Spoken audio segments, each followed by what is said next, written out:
Andhra Pradesh schedule తెగల cooperative finance corporation chairman గా బాధ్యతలు చేపట్టిన తర్వాత మీడియా సమావేశం ఏర్పాటు చేసిన గూండా సురేంద్ర. ఈ సందర్భంగా చైర్మన్ గూండా సురేంద్ర మాట్లాడుతూ ముఖ్యమంత్రి జగన్మోహన్ రెడ్డి నా మీద నమ్మకం ఉంచి ఈ పదవి ఇచ్చినందుకు కృతజ్ఞతలు తెలియజేస్తున్నారని, ఈ రాష్ట్రంలో ఉన్న నిరుద్యోగులకు ఉద్యోగాలు ఇవ్వడం మా ట్రైకర్ యొక్క ముఖ్య ఉద్దేశమని, 40 లక్షలు ఉన్న గిరిజనులకు వెలుగురు నింపిన మహోన్నతమైన వ్యక్తి జగన్మోహన్ రెడ్డి ఒక్కరే అన్నారు. ఈ కార్యక్రమంలో గిరిజన సంఘాల నాయకులు తదితరులు పాల్గొన్నారు.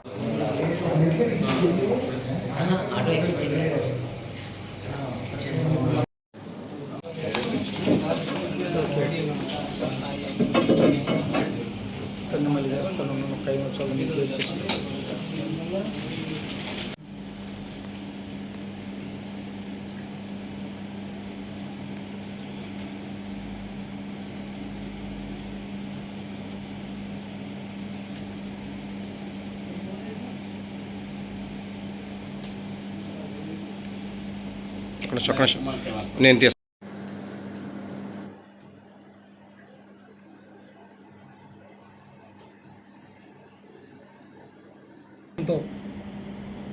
ఒక మారుమూల ప్రాంతం నుంచి ఒక గిరిజనటువంటి ఒక పేద గిరిజనటువంటి నాకు ఇవాళ ఆంధ్రప్రదేశ్ రాష్ట్ర ట్రైకర్ చైర్మన్గా, అంటే ఆంధ్రప్రదేశ్ రాష్ట్ర scheduled tribe finance cooperative corporation సంస్థకు చైర్మన్గా నియమించినందుకు వారికి హృదయపూర్వకమైనటువంటి కృతజ్ఞతలు తెలుపుకుంటున్నాను.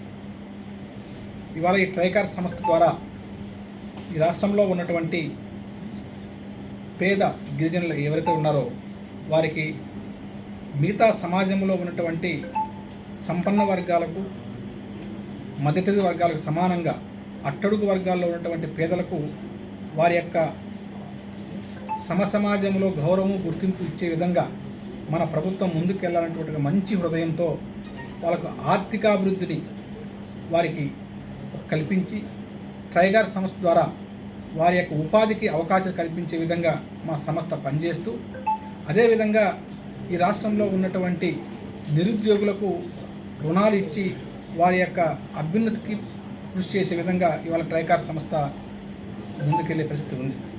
కాబట్టి ఈ రాష్ట్రంలో గతంలో మనం చూసాం, గతంలో చంద్రబాబు నాయుడు ఈ రాష్ట్రంలో ముఖ్యమంత్రిగా ఉన్నప్పుడు అనేక ప్రభుత్వాలు కూడా ఈ రాష్ట్రంలో పరిపాలించిన సందర్భాల్లో ఏ రోజు కూడా గిరిజనులుగా చూడటువంటి పరిస్థితి. కానీ ఉన్న స్థాయి నుంచి ఉన్నత స్థితి తీసుకురావాలనేటువంటి మంచి సంకల్పంతో గౌరవ ముఖ్యమంత్రి గారు ఈ రాష్ట్రంలో ఉన్నటువంటి 40 లక్షల మంది గిరిజనులకు దాదాపు ఈరోజు ఎక్కడ చూసినా కూడా నవరత్న పథకాల ద్వారా సంక్షేమ అభివృద్ధి పరిడవిల్లుతున్నటువంటి పరిస్థితి. ఇవాళ సంక్షేమ అభివృద్ధిలో జగన్మోహన్ రెడ్డి గారిని గిరిజనులు గుండెల్లో పెట్టుకున్నటువంటి పరిస్థితి మనం చూస్తున్నాం. అందుకే ఈ రాష్ట్రంలో జగన్నామ స్మరణ గిరిజనులు చేస్తున్నారంటే ఇవాళ గిరిజన బతుకుల్లో వెలుగు నింపినటువంటి మహోన్నత వ్యక్తి మా గౌరవ ముఖ్యమంత్రి శ్రీ వైఎస్ జగన్మోహన్ రెడ్డి. అందుకే దాదాపు సంక్షేమ అభివృద్ధి పేరుతో 20,000 కోట్ల రూపాయలను డైరెక్ట్గా, ఇండైరెక్ట్గా వారి అకౌంట్లో జమ చేసి సమాజంలో ఆర్థిక అసమానతలు లేకుండా చేయాలన్నటువంటి గొప్ప సంకల్పంతో ఉన్న పేదరికాన్ని నుంచి దాదాపు ఈ 4.5 సంవత్సరాలు, దాదాపు 4 సంవత్సరాల 10 నెలల కాలంలో ఉన్నటువంటి పేదరిక శాతాన్ని, గిరిజనుల పేదరిక శాతాన్ని తగ్గించినటువంటి ఏకైక ముఖ్యమంత్రి గతంలో ఎంతోమంది చూసాం, కానీ ఒక్క ముఖ్యమంత్రి శ్రీ వైఎస్ జగన్మోహన్ రెడ్డి గారితో నెరవేర్చిన పరిస్థితి.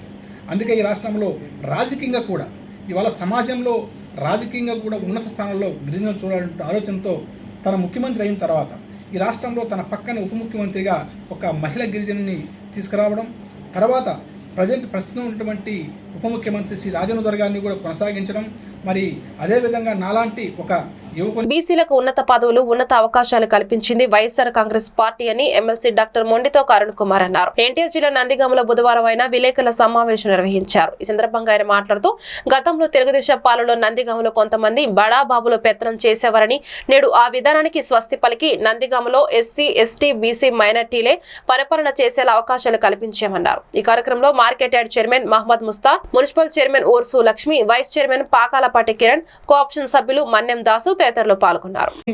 ముందుకు తీసుకొచ్చిన party YSR Congress party. YSR Congress party అధినేత ఈ రాష్ట్ర ముఖ్యమంత్రి వర్యులు ఎప్పుడూ చెప్తుంటారు, నా ఎస్సీలు, నా బీసీలు, నా మైనార్టీలు, నా నిరుపేద ఓసీలు అని చెప్తుంటారు. అందులో భాగంగా నందిగామ నియోజకవర్గంలో నా ఎస్సీలుగా పిలువబడుతున్న వాళ్ళు ఎస్సీలని మున్సిపల్ చైర్మన్గా ఇన్ఛార్జిగా చేశాం. ఇప్పుడు మున్సిపల్ వైస్ చైర్మన్గా కిరణ్ ఉన్నాడు మున్సిపాలిటీలో. అదేవిధంగా నా బీసీలు అన్న వాళ్ళని ఓర్సు శ్రీలక్ష్మి గారిని ఈరోజు మున్సిపల్ చైర్పర్సన్గా ఫుల్లీ అడిషనల్ ఛార్జ్ కింద ఎఫ్ఏసీ కింద ఈరోజు ఇవ్వడం జరిగింది. అదేవిధంగా నా మైనార్టీలని ఏదైతే జగన్ గారు అంటారో అందులో భాగంగా ఈ నందిగామ మార్కెట్ యార్డ్ చరిత్రలో ఎప్పుడూ లేని విధంగా ఒక ముస్లిం చెందిన మస్తానానికి, ఎంతో సీనియర్ నాయకుడైన మస్తానానికి మున్సిపల్ మార్కెటింగ్ యార్డ్ చైర్మన్గా మస్తానాన్ని నియమించాం. అదేవిధంగా ఎప్పుడూ లేని విధంగా నందిగామ నియోజకవర్గంలో చరిత్రలో ఎప్పుడూ లేని విధంగా ఒక యాదవ సామాజిక వర్గానికి చెందిన ఒక మహిళను కంచిచర్ల మార్కెటింగ్ యార్డ్ చైర్పర్సన్గా చేశాం. అదేవిధంగా ఎప్పుడూ లేని విధంగా ఒక ముస్లింని కంచిచర్ల మండల ఎంపీపీగా చేశాం. ఇవన్నీ కూడా మా పార్టీ వైఎస్ఆర్ కాంగ్రెస్ పార్టీ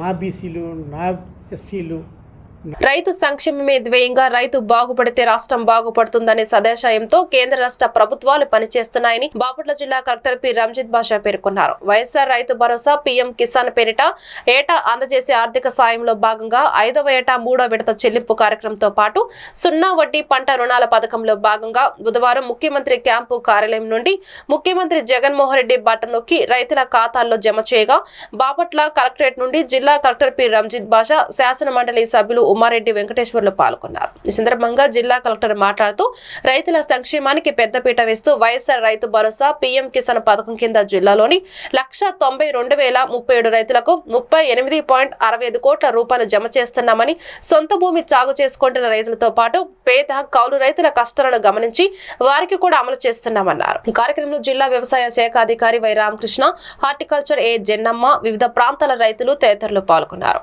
12,500 రూపాయలు 13,500 రూపాయలు పెంచి గతంలో అనేక హామీలు ఇచ్చి రైతులను మోసం చేసినటువంటి సందర్భాలు ఉంటే ఇచ్చిన దానికన్నా చారిత్రాత్మకమైనటువంటి ఘట్టం, చారిత్రాత్మకమైనటువంటి నేపథ్యం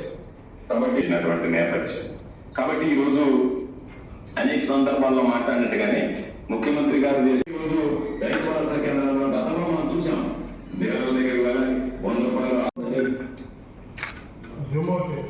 ప్రగాఢంగా కూడా నమ్మిన ప్రభుత్వం మనది. అందుకే 57 నెలల్లో వేసిన ప్రతి అడుగు కూడా రైతు బాగుండాలని, రైతు కూలీ బాగుండాలని మనసా వాచ కర్మన ప్రతి అడుగు కూడా అదే డైరెక్షన్లో వేస్తూ వచ్చాం. ఈరోజు 5వ ఏడాది ఎక్కడా కూడా క్రమం తప్పకుండా ప్రతి సందర్భంలోనూ రైతుకు అందాల్సిన సమయంలో రైతుకు సహాయం అందిస్తూ ఎక్కడా కూడా క్రమం తప్పకుండా 5వ ఏడాది 3వ విడత రైతు భరోసా సొమ్మును ఈరోజు విడుదల చేస్తా ఉన్నాం. ఈ 3వ విడత సందర్భంగా ఈ సంవత్సరం ఈ ఏడాది చేస్తా ఉన్న సాయం ఒక్కో రైతన్న కుటుంబానికి మరో 2,000 రూపాయలు చొప్పున నేరుగా 1,078 కోట్ల రూపాయలు వారి ఖాతాల్లోకి జమ చేస్తా ఉన్నాం.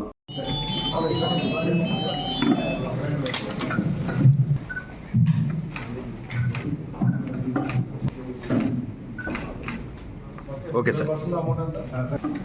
మాల Mahasabha people's republic party Mallela Venkatrao ఆధ్వర్యంలో ఈ రోజు బాపట్లలోని డాక్టర్ బిఆర్ అంబేద్కర్ విగ్రహం వద్ద హలో మాల చెలో బాపట్ల ఎస్సీ వర్గీకరణ వ్యతిరేక మాల సింహగర్జన కార్యక్రమం జరిగింది. ఈ ఆదివారం సాయంత్రం 4 గంటలకు క్రిస్టియన్ భవన్ లో గ్రౌండ్ నందు జరిగే ఈ సభను మన రాష్ట్రంలో మన బాపట్ల జిల్లాలో ఉన్నటువంటి మాలలు అందరూ వచ్చి ఈ సభను జయప్రదంగా చేయవలసిందిగా కోరుచు అలాగే ఒక పోస్టర్ రిలీజ్ చేయడం జరిగింది. ఈ కార్యక్రమంలో మాల మహాసభ పీపుల్స్ రిపబ్లిక్ పార్టీ వ్యవస్థాపకులు మల్లెల వెంకట్రావు, దళిత నాయకులు, ప్రముఖ న్యాయవాది దగ్గు మల్లి కిరణ్ కుమార్, అఖిల భారత దళిత గిరిజన సంక్షేమ సంఘ బాపట్ల అధ్యక్షులు పర్రే కోటయ్య, డాక్టర్ బిఆర్ అంబేద్కర్ యోజన సంఘం బాపట్ల జిల్లా కన్వీనర్ గుద్దే రాజారావు, కూచెర్ల వినయ్ కుమార్, మాల మహానాడు రేపల్లె నియోజకవర్గ చల్లపల్లి కోటేశ్వరరావు తదితరులు పాల్గొన్నారు. మాలల ఓట్లతో ఇంతకాలం గద్దెనెక్కిన జగన్మోహన్ రెడ్డి కానీ, చంద్రబాబు నాయుడు కానీ, రేపు ఉవ్విళ్ళూరుతున్న పవన్ కళ్యాణ్ కానీ 80% టిక్కెట్లు ఆయా పార్టీల్లో మాలలకే ఇవ్వాల్సిందిగా మేము డిమాండ్ చేస్తా ఉన్నాం. ఇంకో ప్రధాన అంశం ఈ ఎస్సీ రిజర్వేషన్ల వర్గీకరణ అనే ఉద్యమం రాజ్యాంగంలో ఉన్న ఎస్సీ ఎస్టీల హక్కులను రక్షించే ఉద్యమం. మాదిగ దండోర నాయకులు, ఎంఆర్పిఎస్ నాయకులు అపోహలు వద్ద ఆయా సమాజం మీద చెప్తా ఉన్నాం. మొన్న సుప్రీంకోర్టు జడ్జిమెంట్ కనుక వాళ్ళ వాదనలు, జడ్జీల నిర్ణయాలు మనం పరిశీలిస్తే ఎస్సీ ఎస్టీలో క్రీమీ లేయర్ ఉండాలని, రిజర్వేషన్లు అనుభవించిన కులాలను తొలగించాలని, లేదు రిజర్వేషన్లు అనుభవిస్తున్న ఆ వ్యక్తులు ఎవరున్నారో వాళ్ళ కుటుంబాలని, బిడ్డల్ని రిజర్వేషన్లకు దూరంగా తొలగించాలని ఆ కాన్స్టిట్యూషన్ బెంచ్ ఆ రోజు అభిప్రాయపడటం జరిగింది. వాళ్ళ అభిప్రాయాలు బహిరంగంగానే బెంచ్ మీద సుప్రీంకోర్టులో వ్యక్తపరిచారు. మాదిగలారా, ఎక్కడైనా మీరు ఎంఆర్పిఎస్ మాటలు నమ్మి మోసపోవద్దు, కూర్చున్న కొమ్మని నరుక్కోవద్దని చెప్పి మేము విన్నవిస్తా ఉన్నాం. మాదిగ ఉద్యోగులారా ఆలోచించండి. వర్గీకరణ సంబంధించి ఎస్సీ ఎస్టీలని భారతదేశంలో కనుక క్రీమీ లేయర్ వర్తింపజేస్తే ఈ రాష్ట్రంలో 100% జనాభా ఉన్న మాలలో మన సింహగర్జన ద్వారా మన హక్కులు కాపాడుకుంటూ ఈ దుర్మార్గమైన రాజకీయ పార్టీల వాళ్ళకు బుద్ధి చెబుతామని చెప్పి ఈ సభ జరుగుతూ ఉన్నాం. తప్పకుండా రావాల్సిందిగా ఆహ్వానిస్తా ఉన్నాం. జై భీమ్, జై భీమ్. కిరణ్ గారు,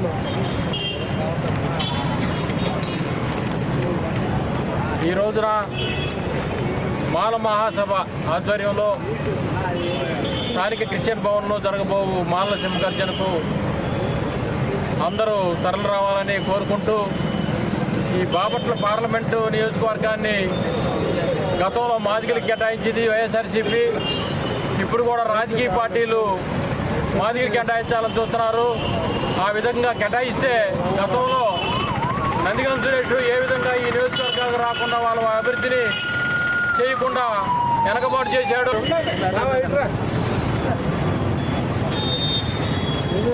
నా పేరు పర్రే కోటయ్య. నేను అఖిల భారత దళిత గిరిజనుల సంక్షేమ సంఘం బాపట్ల జిల్లా అధ్యక్షుడిగా పనిచేస్తున్నాను. మరి మాల మహాసభ మరి పీపుల్స్ రిపబ్లిక్ పార్టీ ఆధ్వర్యంలో మరి 3వ తారీఖు జరగబోయే ఈ మాల సింహగర్జన సభకు మరి బాపట్ల ప్రజలు తరలి రావాలని, ఈ బాపట్ల జిల్లా పార్లమెంటు పరిధి మాలలందరూ ఐక్యమై మరి తరలి రావాలని మేము పిలుపునివ్వడం జరిగింది. ఈరోజు మరి ఈ పోస్టులు ఆవిష్కరించడానికి వచ్చినటువంటి నాయకులకు, పెద్దలకు అందరికీ శుభాకాంక్షలు తెలియజేస్తున్నాను. అలాగే మరి 3వ తారీఖు జరిగే సభకు మరి వేలాది మందిగా, వేలాది మందిగా రావాలని, మరి జయప్రదం చేయాలని నేను కోరుకుంటూ సెలవు తీసుకుంటున్నాను. బాపట్ల జిల్లా చీరాల్లో దళిత హక్కుల ఐక్యవేదిక రాష్ట్ర అధ్యక్షులు మాచవరపు జూలియన్, ఎరుకుల హక్కుల పోరాట సమితి రాష్ట్ర అధ్యక్షులు నల్లబోతుల మోహన్ కుమార్, ధర్నా తదితరులు విలేకరుల సమావేశం ఏర్పాటు చేసి కత్తి పద్మారావుపై అవాకులు చెవాకులు పేలుతున్న ఆర్ఎస్ఎస్ బీజేపీలపై వైఖరిని ఖండించారు.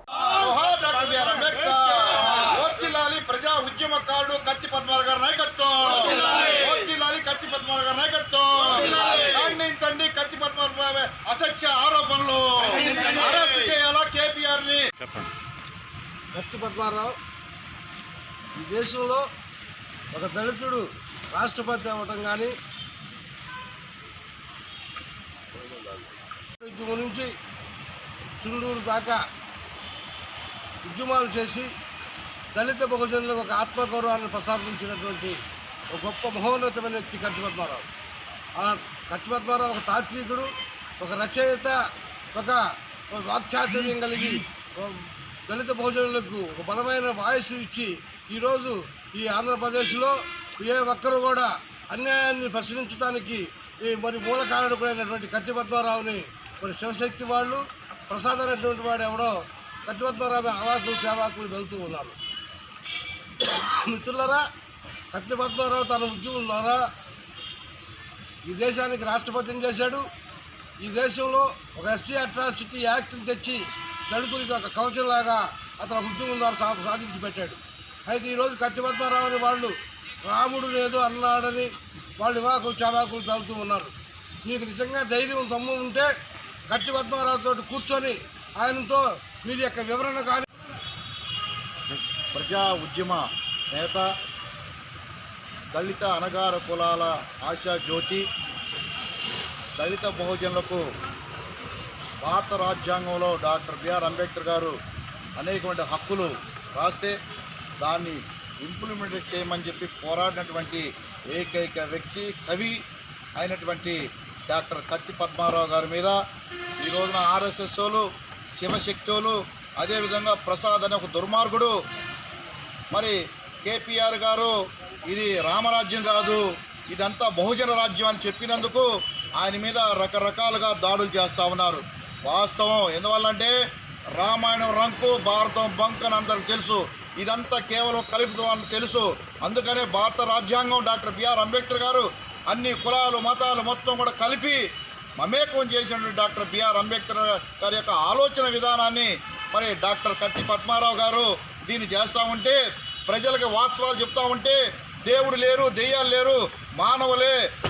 పల్నాడు జిల్లా కారపూడి మండలం ఒప్పిచెర్ల గ్రామంలో మధ్యవిరాట్ పోతులూరి వీర బ్రహ్మేంద్ర స్వామి మఠ మహాక్షేత్ర తిరునాళ్ల స్వస్థ శ్రీ చాంద్రమానేన శ్రీ శుభకృత నామ సంవత్సర బహుళ పంచమి గురువారం 29/2/24 తారీఖున తెల్లవారుజామున అంకురార్పణ పగలు 11 గంటలకు స్వామివారి కళ్యాణ మహోత్సవం జరుగునని, సాయంత్రం ఊరేగింపు జరుగునని, 1వ తారీఖు 3వ నెల 2024 శుక్రవారం శివపార్వతుల కళ్యాణ మహోత్సవం మహా అన్నదాన కార్యక్రమం ప్రబల ఊరేగింపు జరుగునని, ప్రజలెల్లరూ ఉత్సవాల కార్యక్రమంలో స్వామివారి కృపకు పాత్రలు కాగలరని పీఠాధిపతి శ్రీ మండోజి వీర బ్రహ్మచారి తెలిపారు.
ఈ వార్తలు ఇంతటితో సమాప్తం. నమస్కారం.